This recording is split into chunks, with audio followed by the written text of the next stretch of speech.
Paz do Senhor, meus irmãos, Deus abençoe você, abençoe sua vida, abençoe sua casa, abençoe sua família, em nome do Senhor Jesus Cristo. Quero deixar aqui uma palavra de Deus para o seu coração nessa noite. Quero deixar aqui uma palavra que veio direto do trono do céu para nossas vidas. Quero deixar aqui para você o momento que nós estamos vivendo, um momento de apostasia do povo de Deus, como o povo de Israel viveu a apostasia, como fala no livro de Esdras. Hoje nós estamos vivendo a apostasia da fé. Queremos resolver as coisas do nosso jeito, com as nossas mãos, não com as mãos de Deus. Olha o que a Bíblia vai lhe dizer. Abre sua Bíblia no livro de Esdras, capítulo 9, versículo 1. Eu vou ler para você versículo 1 e 2. Eu vou estar dando introdução àquilo que Deus quer falar conosco nessa noite. Amém? Olha o que vai falar no livro de Esdras. Esdras capítulo 9, versículo: acabado, pois, essas coisas, chegaram-se a mim e os príncipes, dizendo: o povo de Israel, os sacerdotes, os levitas, não se tem separado dos povos dessa terra, seguindo abominações dos canoeus, dos heteus, do ferizeu, dos jebuseus, dos amonitas, do moabita e dos egípcios e dos amorreus. Pois tomaram das suas filhas para os seus filhos, e assim misturou a linhagem santa, como os povos dessa terra. Até os príncipes magistrados foram os primeiros nessa transgressão. E aí vai dizer: ouvindo tal coisa, rasguei as minhas vestes, que Esdras, e o meu manto, arranquei o cabelo da minha cabeça e da minha barba, e sentei atônito. Então se juntaram a mim todos que temiam a palavra do Senhor de Israel, por causa da transgressão dos cativeiros. Porém eu permaneci sentado a todo até o sacrifício da tarde. E perto do sacrifício da tarde levantei a minha aflição, havendo já rasgado as minhas vestes, o meu manto, me pus de joelhos, estendi as minhas mãos para o Senhor meu Deus, e disse: meu Deus, estou confuso, envergonhado para levantar a ti as minhas mãos, levantar a ti a minha face, meu Deus, porque as nossas iniquidades se multiplicaram sobre nossas cabeças, e as nossas culpas têm crescido até os céus. Aqui a gente vê, meus irmãos, claramente até o versículo 6, que os sacerdotes levitas, eles transgrediram a lei do Senhor. No livro de Êxodo e Neemias, a gente vai ver isso, que eles tomaram para si mulheres de outras linhagens, misturaram-se a linhagem dos sacerdotes, dos levitas, tomaram para si mulheres e tiveram filhos, e transgrediram o mandamento do Senhor, que foi falado no livro de Números, de Êxodo, que não poderia tomar mulheres estrangeiras, e eles tomaram. E aqui nós vemos o povo de Israel, um povo que foi o quê? Que transgrediu, foi soberbo, deixaram a lei de Deus, e hoje não é diferente. Hoje não é diferente. Alguns hoje têm deixado a lei de Deus, não têm ouvido a voz de Deus. E alguns, não têm ouvido a voz de Deus. Alguns pastores, bispos, apóstolos, não têm ouvido a voz de Deus. Queremos fazer justiça, nós queremos fazer justiça com as nossas mãos. Queremos fazer as coisas do nosso jeito.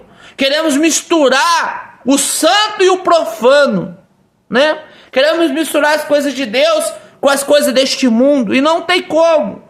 Aqui os sacerdotes erraram, tomaram para si, alguns sacerdotes desobedeceram a Deus, a ordem dos mandamentos, e se casaram e misturaram os povos da época, que não podia, era proibido. Hoje não tem esse problema, mas hoje nós temos misturado o santo e o profano, O que é ser santo? É você ter uma comunhão com Deus, fazendo a vontade de Deus, obedecendo a Deus, obedecendo a palavra de Deus, fazendo aquilo que Deus mandou. Como esses levitas, esses sacerdotes cometeram, se misturaram, casaram-se com mulheres de de outros povos. Hoje nós temos misturado a igreja no meio dessas coisas deste mundo. Temos muitos, né? Não todas as igrejas, nem todos os pastores, bispos, né? Faz isso, mas alguns que se dizem evangélicos, líderes evangélicos, quer misturar o santo, o altar de Deus, com este mundo profano. Aí no versículo 7, ele vai dizer, né, no versículo 6, sobre nossa cabeça, porque as nossas iniquidades se multiplicaram sobre nossa cabeça, e a nossa culpa tem crescido até os céus. Nossa culpa tem crescido até o céu. Desde os dias dos nossos pais até o dia de hoje, estamos em grande culpa. Por causa das nossas iniquidades, somos entregues, nós e os nossos reis, nossos sacerdotes, à mão dos reis dessa terra. A espada, ao cativeiro, ao roubo, a confusão de rosto, como hoje se vê. Nós estamos vivendo um tempo onde as pessoas estão confusas. Elas estão confusas se estão servindo a Deus, né? Ou se serve este mundo. Se serve a Deus, eles querem servir a Deus e também querem servir as coisas deste mundo. Quer servir Jesus, mas também quer fazer a vontade do mundo. E a Bíblia diz que não tem como servir dois senhores. Irmão, eu concordo que o mundo está todo de cabeça para baixo, mas isso não me assusta, porque é bíblico. Tudo que está acontecendo é bíblico. Mas a nação brasileira, a igreja brasileira está o quê? Indo para o caminho. Se ela não voltar, as coisas vão complicar. As coisas vão piorar. O povo de Israel aqui, eles reconheceram, né? Reconheceram os erros deles. Reconheceram o que eles tinham feito de errado. Aí lá no capítulo 10 de Esdras, olha como que é importante o arrependimento. Não é nós pegarmos, querer defender uma bandeira, defender alguém, e achar que defendendo essa pessoa, Deus vai olhar pra gente e vai perdoar os nossos pecados, não. Como alguns líderes evangélicos têm feito. Faz altas, né, manifestações dizendo, né, que o mundo, o Brasil está vivendo uma época de injustiça. Está vivendo. Mas a culpa disso tudo é nossa. É nós que conhecemos a palavra de Deus. Nós que conhecemos a lei de Deus, a palavra. Aqui, ó. Nós conhecemos a palavra de Deus. A culpa é nossa que conhecemos a palavra de Deus, os mandamentos de Deus, a maior lei que é a palavra de Deus, e pegamos e não obedecemos. Pegaram o Brasil, como eu disse esses dias, o Brasil viveu uma época que tudo estava indo bem, estava indo tudo bem, mas de repente, por causa de algumas coisas, o Brasil foi piorando. Por causa de algum bezerro de ouro, a igreja foi criando bezerros de ouro, idolatria dentro da igreja, e foi só piorando. O povo de Israel aqui, no livro de Esdras, capítulo 10, versículo vai dizer, enquanto Esdras orava e fazia confissão, chorando e prostrando-se diante da casa de Deus, ajuntou-se a ele, de Israel, uma grande congregação de homens e mulheres e crianças, pois o povo chorava com grande choro. Então Secanias, filho de Jeiel, um dos filhos de Eleão, tomou a palavra e diz a Esdras, nós temos transgredido contra o nosso Deus, nos casamos com mulheres estrangeiras dentre os povos da terra, mas no tocante a isto, ainda há esperança para Israel. Irmão, ainda há esperança para Israel. Como houve esperança para Israel, ainda há esperança para a igreja brasileira. Só basta a igreja brasileira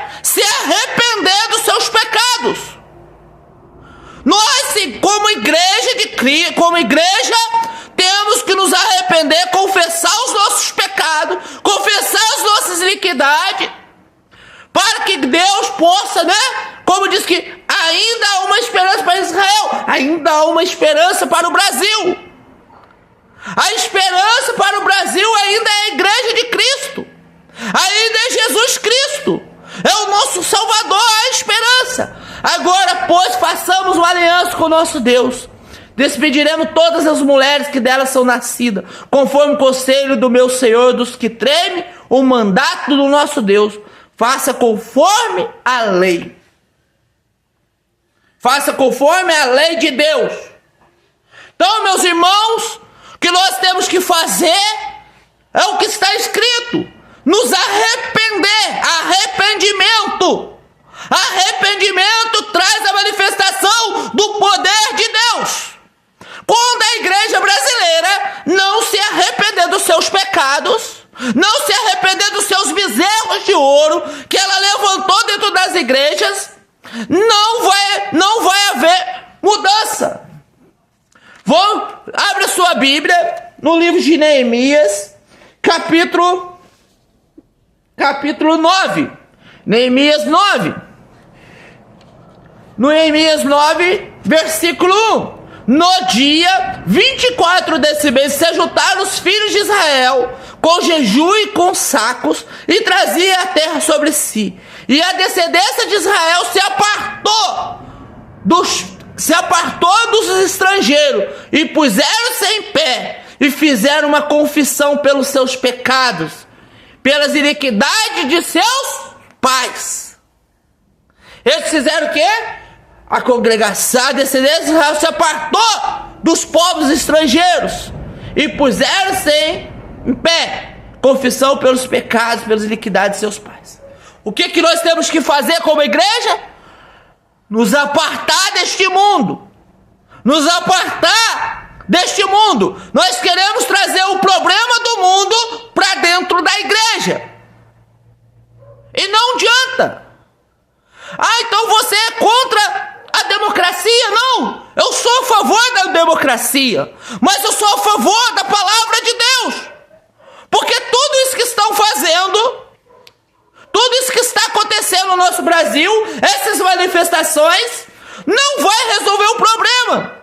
Por quando o povo não se arrepender, quando a igreja brasileira não se arrepender e voltar a ser a igreja de Cristo, quando ela não voltar para a palavra de Deus, voltar para os mandamentos, ela não vai voltar a ser a igreja. O Brasil vai continuar essa bagunça, vai continuar desse jeito. Aí vai dizer: levantando-se no seu lugar, leram o livro da lei do Senhor. Qual é o livro da lei do Senhor? A palavra de Deus do Senhor, seu Deus. A quarta parte do dia, a outra parte fizeram confissão e adoraram ao Senhor. Uma parte eles leram a lei, a outra parte do dia eles adoraram. Hoje nós temos feito o seguinte: nós temos adorado a Deus e deixamos a palavra em segundo lugar. Mas o certo é ler a palavra primeiro, porque é a palavra que abre os nossos entendimentos para adoração, para chegar ao arrependimento. É a palavra de Deus que traz arrependimento. Então nós temos que nos apartar. A igreja brasileira, como eu falei, nem todas as igrejas, mas nós temos que nos apartar deste mundo, nos apartar das coisas deste mundo e voltar a ser a igreja de Cristo.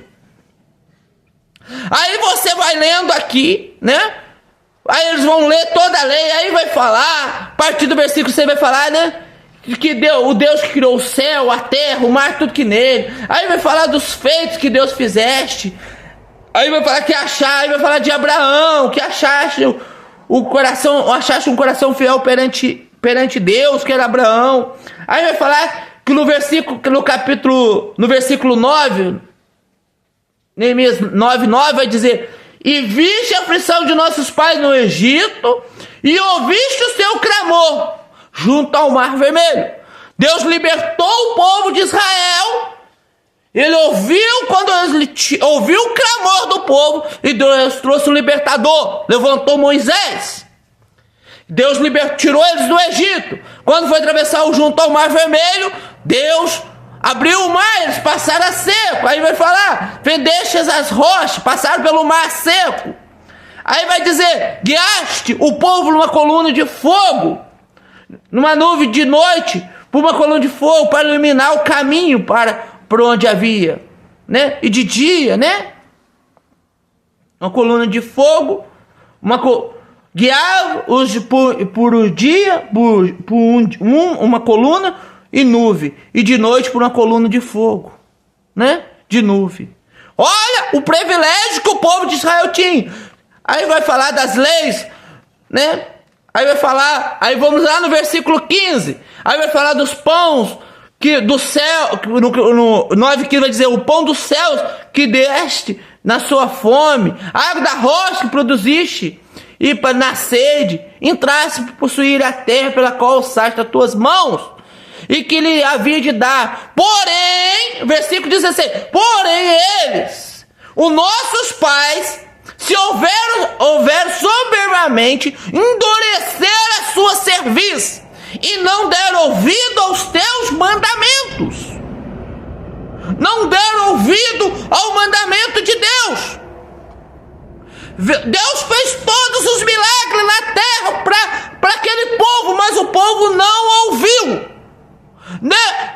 Pela dureza do coração daquele povo, endureceram e não deram ouvido aos teus mandamentos. E hoje nós temos visto uma igreja, a igreja brasileira, que não quer dar ouvido, algumas igrejas brasileiras que não quer dar ouvido à palavra de Deus, quer viver a igreja, quer que a Bíblia, né? Como diz outro, ela quer que a Bíblia se adeque ao padrão de vida dela, quer fazer as coisas do jeito dela, não do jeito de Deus. Aí versículo 17, recusar ouvir-te e não te lembrar das maravilhas que fizeste, endurecer a sua cerviz, na sua rebelião, levantar um chefe, a fim de voltarem para a sua servidão. Eles foram libertos, mas queriam voltar o quê?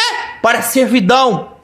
Porém, tu, ó Deus, perdoador, clemente, misericordioso, tardio em irar, grande beneficência, tu não desamparaste. Tu não nos desamparaste. Deus não desamparou o povo. Não desamparou. Porque, meu irmão, o que acontece? O povo de Israel que afastou de Deus. Não foi Deus que se afastou dele. O que acontece com a igreja brasileira? A igreja brasileira acha que está no caminho certo, mas é a igreja que tem se afastado de Cristo, tem se afastado da palavra de Deus, tem se afastado de Deus. Como eu disse, nem toda, mas a maioria. Algumas têm se afastado do verdadeiro evangelho e têm se afastado do Senhor, né? Mas Deus não desampara a igreja. Não vai desamparar, porque de todas as igrejas que tem, Deus vai tirar a igreja de Cristo. A igreja de Cristo é lavada, remida no sangue de Cristo. E essa tá aí. No meio de todas as igrejas vai tirar a sua igreja. Vai vir um arrebatamento. Mas ainda mesmo quando eles fizeram para si um bezerro de fundição e disseram, este é o teu Deus que tirou do Egito, e cometeram grande blasfêmia. Todavia, pela multidão das tuas misericórdias, não deixaste no deserto, né? Irmãos, o que eu quero dizer para você é o seguinte. Como eu falei, nós, como igreja de Cristo, né? Como igreja do Senhor, eles fizeram o que é um bezerro de ouro. E hoje, dentro da igreja brasileira, nós está cheio de bezerro de ouro. Bezerros de ouro que foram levantados por alguns líderes evangélicos, né? Precisamos pedir perdão a Deus, confessando os nossos pecados, as nossas iniquidades, nossas transgressões, o pecado da igreja, o pecado da nação brasileira. Porque também levantamos vários bezerros de ouro dentro das igrejas. Levantamos vários bezerros de ouro dentro das igrejas. Dentro das igrejas brasileiras. Estão cheios de bezerros de ouro. Não todas, mas a maioria fez esse bezerro de ouro. Idolatria.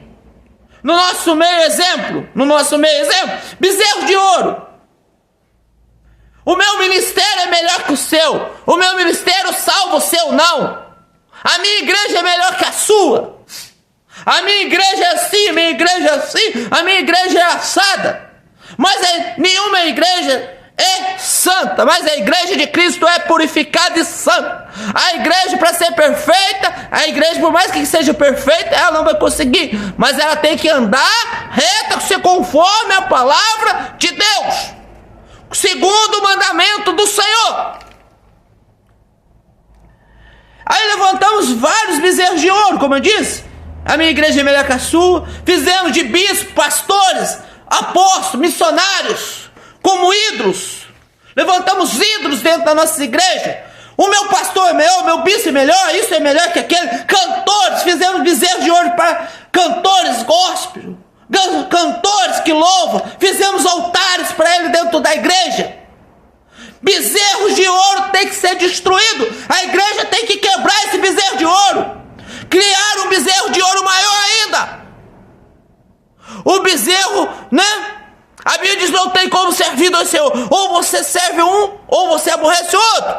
Fizeram um bezerro de ouro desse aqui, ó. É o maior bezerro de ouro que tem dentro das igrejas. Muitas igrejas viraram empresas. Empresa não é mais igreja, viraram empresas. Empresas que faz, né? Que faz aí várias coisas.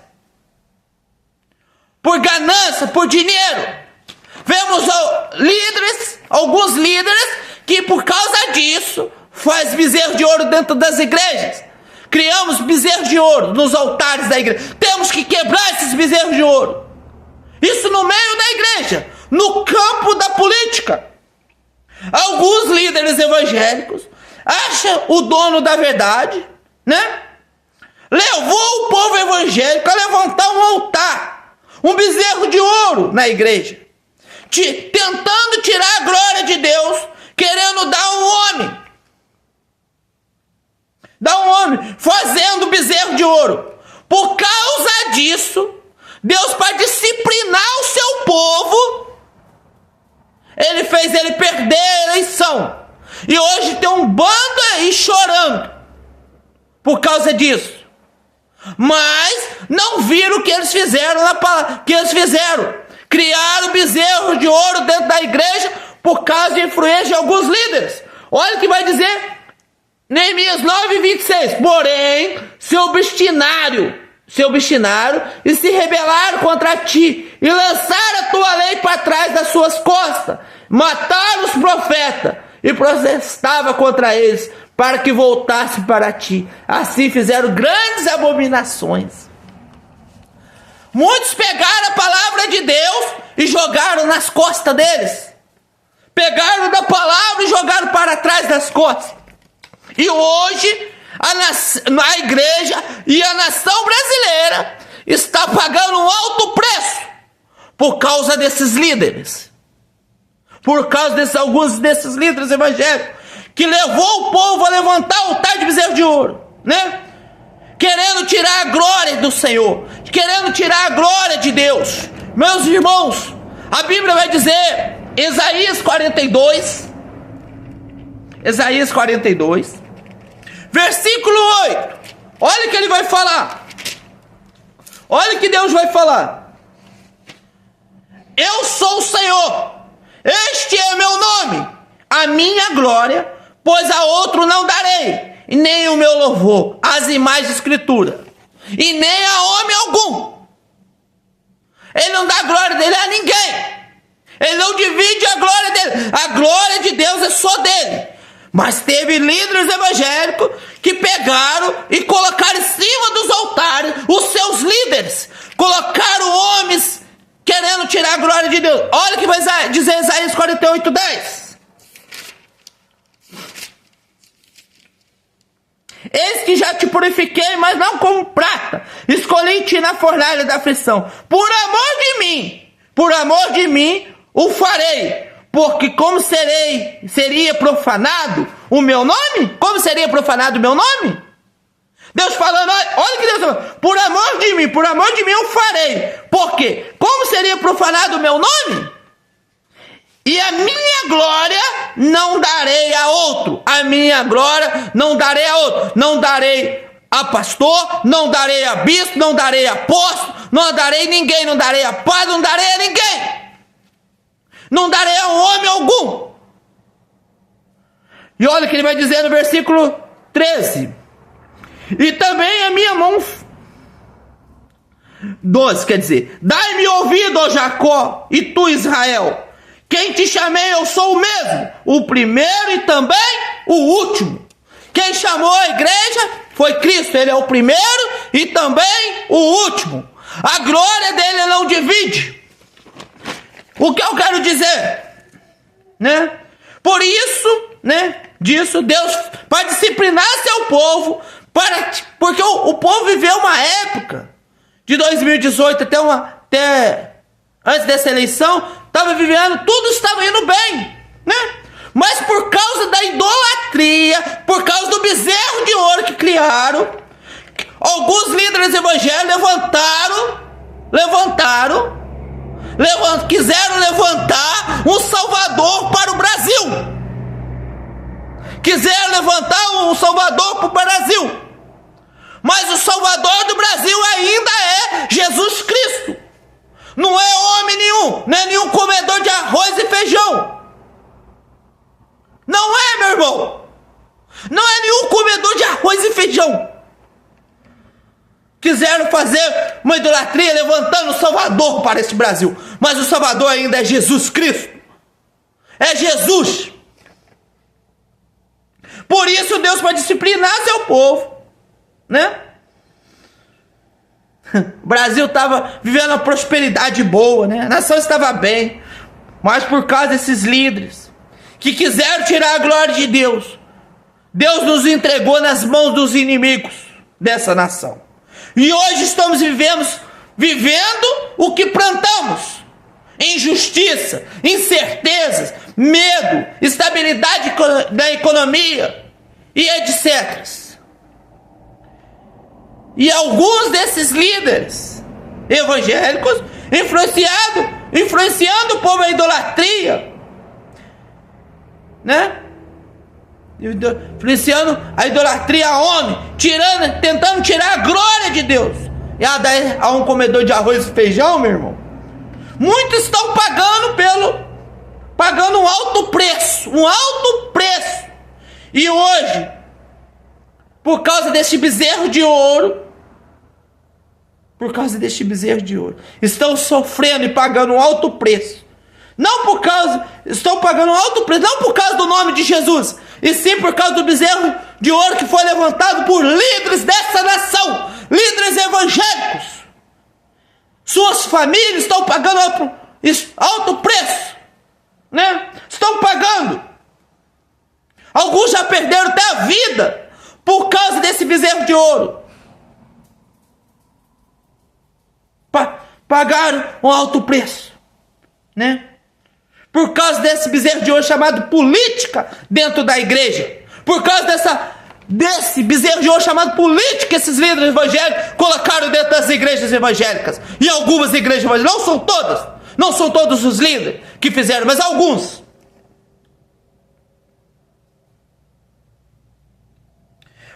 Se fizesse essas manifestações, irmão, se fizesse essas altas manifestações, pusesse o homem lá, né, para fazer manifestação a favor dele, irmão, eu concordo em fazer. Mas nós temos que antes falar alguma coisa, dar glória ao homem. Ah, mas foi ele que fez o Brasil estabilizar, a glória é dele, ele que fez o Brasil ir para frente. Não foi ele, foi Deus que colocou ele lá. O Brasil estava desse jeito, Deus colocou ele lá. Mas Deus, quando viu que o povo estava idolatrando, Deus tirou ele. E nós não aceitamos isso. Sabe por quê? Porque contra nós, porque nós queremos viver uma vida boa, não queremos pagar o preço.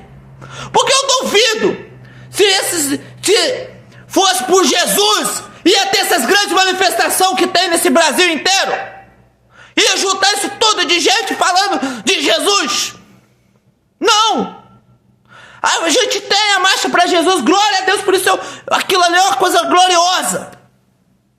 Mas já pensou que essas manifestações que a gente faz sem ser essa marcha para Jesus, essas outras manifestações, se a gente prega, se em vez de querer fazer justiça com as nossas mãos, começar a falar de Jesus, levar o povo à salvação, levar o povo a pregar arrependimento, salvação. Ó, gente, nós estamos vendo que isso está assim, mas quem tem que isso aqui, o único que pode mudar a situação do Brasil não é o homem, mas é Jesus Cristo. Não, mas quer que o homem muda, quer fazer justiça com as suas mãos.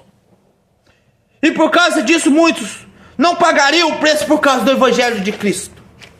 E nós vemos, né, líderes evangélicos que levam o povo à idolatria do bezerro de ouro. Influencia eles por causa dos seus próprios desejos e interesses, para o bem-estar desses líderes. A igreja vive errante, como o povo no deserto. Rodeia, não muda nada. Quando não haver arrependimento, não vai mudar a situação deste Brasil. Não é por força humana, não é por força do homem, mas sim segundo a palavra de Deus. E o povo está vivendo igual o povo de Israel, errante pelo deserto. Rodeia e não muda nada, porque não tem arrependimento, né? Isso não é problema meu também, que eles gastam o dinheiro que eles quiserem, faz outras manifestações, faz o que eles quiserem, o dinheiro é deles, não tem nada a ver com isso. Mas em vez de fazer manifestações em favor do homem, gastar isso, vamos gastar falando de Jesus, falando para o povo que eles têm que se arrepender, tem que levar arrependimento, tem que aceitar Jesus como Salvador da sua vida. Pregar o evangelho de arrependimento, pregar que Jesus está voltando, que isso tudo que está acontecendo está na Bíblia. Mas não, vamos empurrando com a barriga, quando não está tudo bem pra gente, não tem perseguição, tá uma beleza, né? É verdade, o Brasil nem